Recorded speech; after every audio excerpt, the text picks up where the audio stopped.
ఎవరి మొహంలో కలా వాళ్ళకి తెలీదు. వాళ్ళని ప్రేమించిన వాళ్ళకే తెలుస్తుంది. అంటే ఇప్పుడు నువ్వు నన్ను లవ్ చేస్తున్నావా?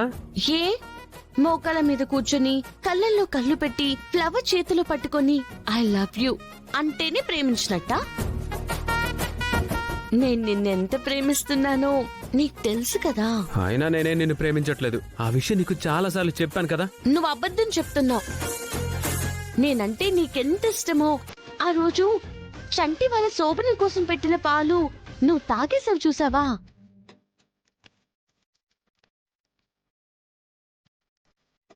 కష్టంగా ఉన్నారని తెలిసి పరిచయం లేని వాళ్ళకైనా సహాయం చేయాలనుకునే నీ మంచి మనసు అంటే ఇష్టం.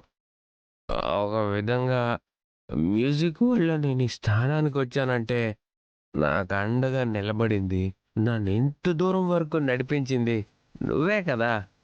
అందుకే నువ్వంటే ఇష్టం. నా కర్మ కథ సీన్ అయింది కదా. నువ్వు నాకిష్టం లేదు, నేను నిన్ను అస్సలు ప్రేమించలేదని నువ్వెన్నిసార్లు చెప్పినా నేను నమ్మను. అంటే ఆ రోజు నుంచే ఫిక్స్ అయిపోయావా? నీ మనసులో ఉన్న మాటలన్నీ బయటికి చెప్పి నన్ను నేను ఫిక్స్ అయ్యేలా నువ్వే చేసావు. అంటే నా గొయ్యి నేనే తవ్వుకున్నానంటావు. ఇప్పుడు గోతుల గురించి నీతుల గురించి ఎందుకు కానీ, ఇప్పుడు నిశ్చితార్థం అయిపోయింది కదా, త్వరలో పెళ్లి కూడా అయిపోతుంది.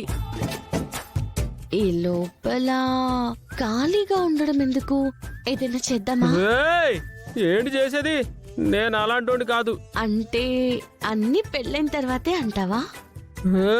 ఇదిగో నాకు చలి జ్వరం తెప్పించే మాటలు మాట్లాడుకో.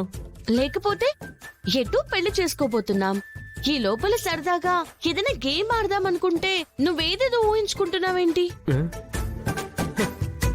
నేను నీతో ఏదేదో ఊహించుకోవడం చీనా బతుకు జడ.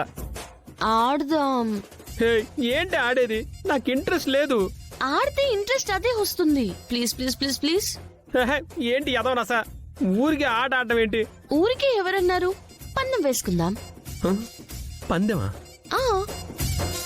పందెంలో నేను ఓడిపోయాననుకో, నువ్వేది చెప్తే నేను నచ్చేస్తాను. నువ్వు ఓడిపోతే నేను చెప్పినట్టు చేయాలి. గెలిస్తే నేనేం చెప్తే చేస్తావా? నువ్వు గెలిస్తే చేస్తాను. ఇదేదో బానే ఉందనుకుంటా. అంటే నేను గెలిచాను అనుకో, అట్లగాడ కలిసి ఎర్రగా వాతలు పెడతాను, ఓకేనా? దుడ్డు కర్ర తీసుకొని బర్రెని బాదినట్టు బాధేస్తాను. అగ్రి. మేడెక్కించి పైనుంచి కిందకి దోసేస్తాను. నువ్వు గెలిస్తే నువ్వేం చెప్తే చేస్తానంటున్నాను కదా. కలిసి వచ్చే టైం వస్తే అవకాశాలు వాటంతట అవే వెతుక్కుంటూ వస్తాయంటారు. అంటే ఇదేనేమో. వద్దయ్యా, అది మన అమ్మాయి కాదు, ఇది మన ఇల్లు కాదు. మరి ఎందుకు తీసుకొచ్చావు ఇక్కడికి? తను ఒకసారి చూడాలనుందయ్యా. ఫోన్ చేసి దాన్ని బయటికి రమ్మనయ్యా.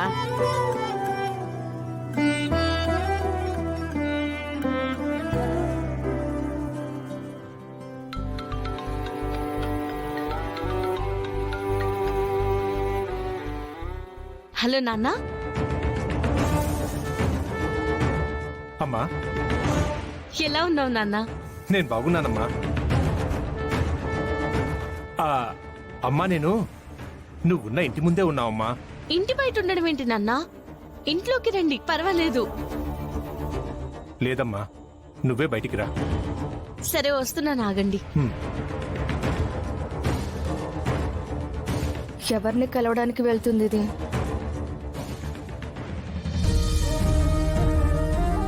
నాన్న.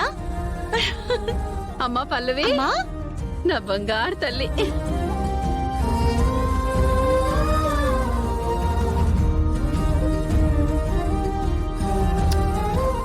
ఎలా ఉన్నావమ్మా? బాగానే ఉన్నానమ్మా. నాన్న బాగున్నారా? మీ ఆరోగ్యం ఎలా ఉంది నాన్న? ఆ గుండమ్మ గారి పుణ్యమా అని గండం నుంచి బతికి బయటపడిపోయానమ్మా. త్వరలోనే నీకు పెళ్ళని తెలిసి మీ నాన్న నేను చాలా సంతోషించామే. ఒకసారి నిన్ను చూడాలనిపించింది, అందుకే ఇలా వచ్చాం. నన్ను క్షమించమ్మా. ఇక్కడ పన్నుల్లో పడి నేను మన ఇంటికి రావడమే మానేశాను. నా మీద కోపం ఏం లేదు కదా? నీ మీద కోప్పడే హక్కు మాకెక్కడుందమ్మా? మేం పెంచిన వాళ్ళమే కాని కన్నవాళ్ళం కాదు కదా. పెంచిన వాళ్ళు అని మిమ్మల్ని మీరు తక్కువెందుకు చేసుకుంటున్నాను నాన్న.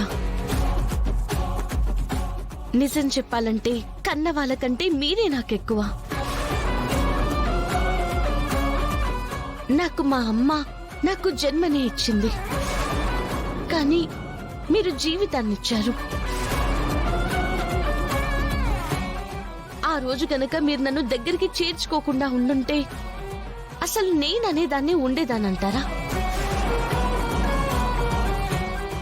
వీలు చూసుకొని నేను మన ఇంటికి వస్తాను. అయ్యో వద్దమ్మా, నేను చూడాలి అనిపిస్తే మేమే ఫోన్ చేసి ఇలా బయట కలుస్తూ ఉంటాం. ఎందుకు? ఎందుకంటే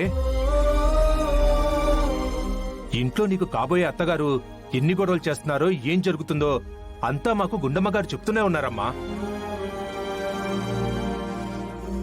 ఈ సమయంలో మేం ఎవరు అనేది ఆవిడకి తెలియకపోవడమే చాలా మంచిదమ్మా.